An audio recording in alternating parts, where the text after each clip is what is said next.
So rather than look for who they truly are, they're conforming to someone else's ideal, which gets them all wrapped up in this. This confusion can often at times cause the want to escape. This want to escape can often lead to other things. According to the article, The Contextual Effect of School Attachment on Young Adolescents' Alcohol Use, the school is a primary context for social interaction, cultivation of interpersonal skills, formation of peer groups, self-expression, and development of self. So you go to school and you're trying to relate to other people, even though you're kind of relating to other people in the media because you're looking for yourself still. You're at school. So what happens when these developments and interactions are not proceeding in a smooth and satisfying manner? What happens when you go to school and you can't relate to anybody? And you're just alone and you're in solitude at school because you're not like anybody else. Nathan? Well, if you don't try to skip school altogether, you try and find other ways to cope. And as an adolescent, the worst thing, you start your day by getting on the school bus. Nobody wants to sit with you. You go to school, you're in the halls, nobody wants to talk to you. And you're just feeling more isolated because you think you have nothing in common with these people. So rather than keep trying, because it's so painful to keep trying to fit in with these people, you seclude yourself. You isolate yourself. You find whatever means you can to make yourself feel good. And often at times, this is when adolescents will start partaking in drugs and alcohol. Although I haven't placed a big focus on this, it's very important. Because this is what students look for, because you know what? Once they start drinking, once they start smoking, once they start doing drugs, now they're part of something. Now they're part of the cool kids. But you know what? Maybe it's not the cool kids, but all they care about is they're part of something. Something that they're looking for. So this is a piece of their identity that they think they're piecing together. Okay, I'm almost on my way. I almost know who I am. According to Robert Krosno, for young people who are struggling with school and other aspects of life, drinking can become a new method of coping and an alternative form of social achievement. If an adolescent is not comfortable enough discussing their sexuality with a parent or guardian, then who are they going to go to when they have an addiction? If they couldn't even talk about sex or sexual endeavors when they were trying to find themselves through their body image, who are they going to talk to when they're so stuck in a ditch because they have an addiction now? They're going to talk to the people who have the addiction with them, who tell them, hey, it's okay. Look at those celebrities. Not too long ago, there was a picture of Kate Moss on the front of a magazine in London in a bathroom snorting coke. She's got problems, and the media still love her. See, you're going to be fine. The media cares about her so much that they're going to pay attention to her. You're fine. Don't worry. You don't need help. You're fine. Here, do this. It'll help you. Take this pill. You'll feel better. No. Is an adolescent middle school student supposed to let out a sigh of relief that people in the media have problems too, so everything really will be okay? Have they finally obtained the identity that they have been yearning for? Consequently enough, this may be suitable for some of the youth in our society. This may be the identity that they've been lacking, that they've been looking for, that they've found.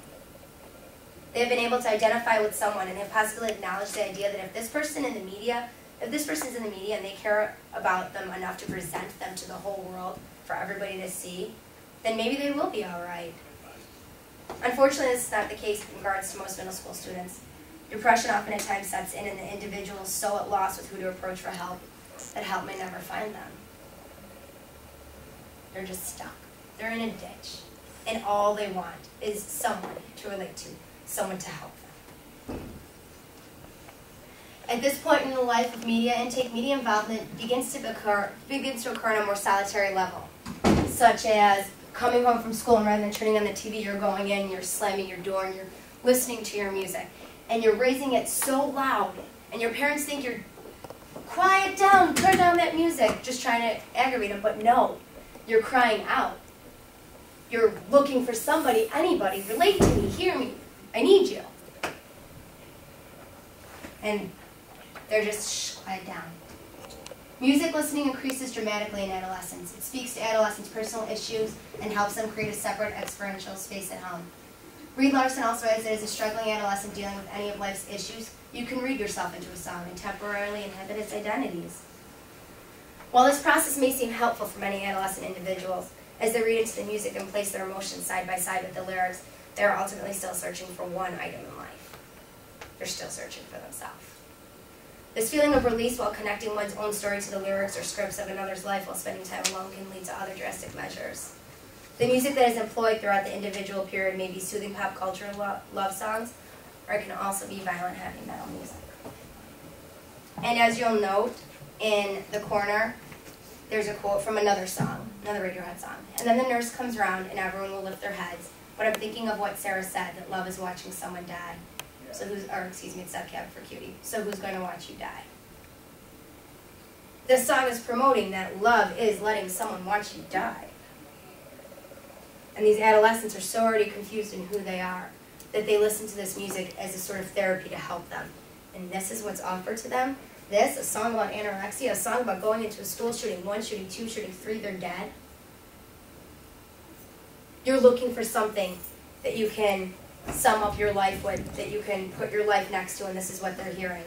So they think this is what they want, so they're really going to read into this a lot deeper than they should.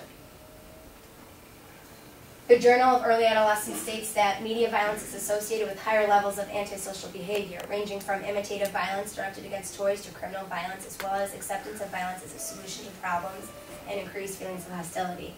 One of the surveys I read said that the more adolescents are experienced to violence, the more numb they come to it, the least likely it is to affect them, so make a difference on them. There was actually, through my research, I read a study where researchers analyzed students' responses to youth violence. One participant stated that TV is a main source of violence in today's society. The way it is portrayed to be glamorous and something everybody does is right. Kids feel if someone on TV can do it, then they can do it too. Due to so much exposure to violence, adolescents become numb to it. It becomes normal to them. That's horrible. Violence should not be normal to anybody, and unfortunately enough, a lot of kids go home and they're prone to violence. That's all they see. Not only on TV, but from mom and dad, uncle, anybody. That's all they're surrounded with 24/7, and then they turn on the TV, violence. They turn on their radio, violence. They turn on the news, oh, their favorite football player just shot someone. Who are they supposed to look to? Who are they supposed to be looking up to when this figure is what they want it to be? This person's so successful. Their name's always in the media. Well, now what's it in the media for? What? It's still in the media. They're still getting attention. People still know who those sports stars are. By the time the average U.S. child starts elementary school, he or she will have seen 8,000 murders and 100,000 or 1,000 acts of violence on TV. That's from the New Scientist 2007. Violence and suicide on the internet is becoming an increasing epidemic. It is also becoming a babysitter. Through my technology piece that I utilized also while doing research, I went onto YouTube, which everybody knows about, us and adolescents together, and I typed in middle school just to see what would come up, scrolled through the search engine, and I came across one on bullying. Well, this bullying segued into something else about a fifth or sixth grader, a boy named Ryan. And he was at school, and this was a different type of bullying. It was from girls, and he was talking to a girl on the internet, a popular girl at school, and they would talk and flirt, and he really thought that she had liked him. Well, then he had called her one day, and all of her girlfriends were over, and it was sort of a reaction. Why are you calling me? You're a loser. I could never date you. I don't like you. It was a joke. Ha ha. Look at Ryan. He looks stupid.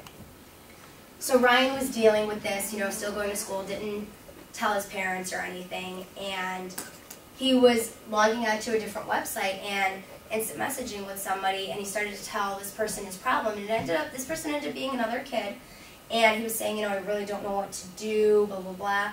And the alternative the child offered as an easy way out is suicide. And I think it was something like, don't be such a sissy that you're not going to commit suicide. Just kill yourself. It's easier. And rather than going to his dad or anything, this message stayed on his computer, and that day, Ryan's dad came home and found his son dead in his bedroom. The bedroom was lit up from the computer screen with that conversation still on there, and others that he had had. Ryan did not kill himself the first time about being told of suicide from this person. It was about the third or fourth.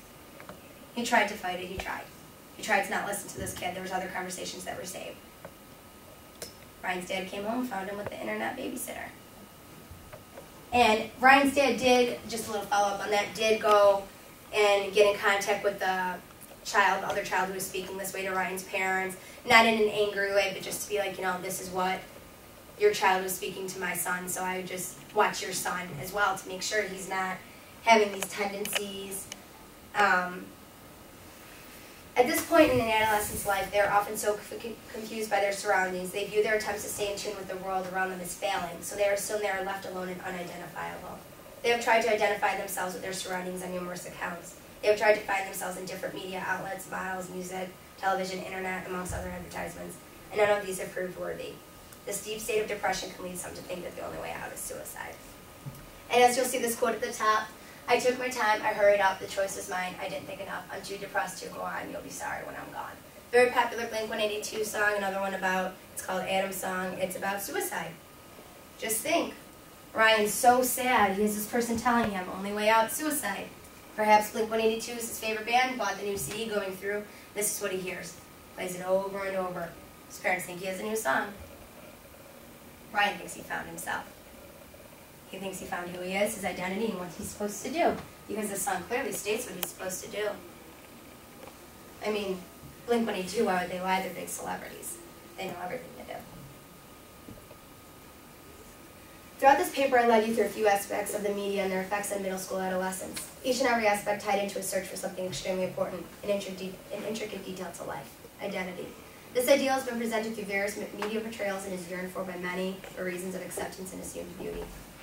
According to the article Teenage Sexuality and Media Practice, Factoring in the Influences of Family, Friends, and School, if more research and studies are conducted, maybe we could figure out how media was being assessed by students, how they're taking it and how they're thinking of it and how they're applying it to their lives.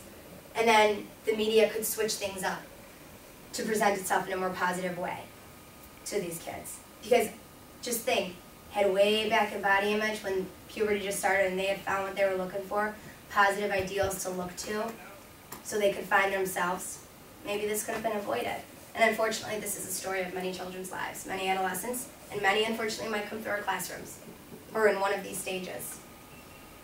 Parents need to remain active in their adolescents' lives. Adolescents need a core that they can turn to. It may not be parents, perhaps guardians, or a counselor. They need to know that we as educators are here for them. To listen, to do anything, but we are here for them. As an educator, this is part of what we sign up for. There's no book or anything, no description that can tell us how we're going to react when a student comes up to us. But we have to help them before it reaches something drastic.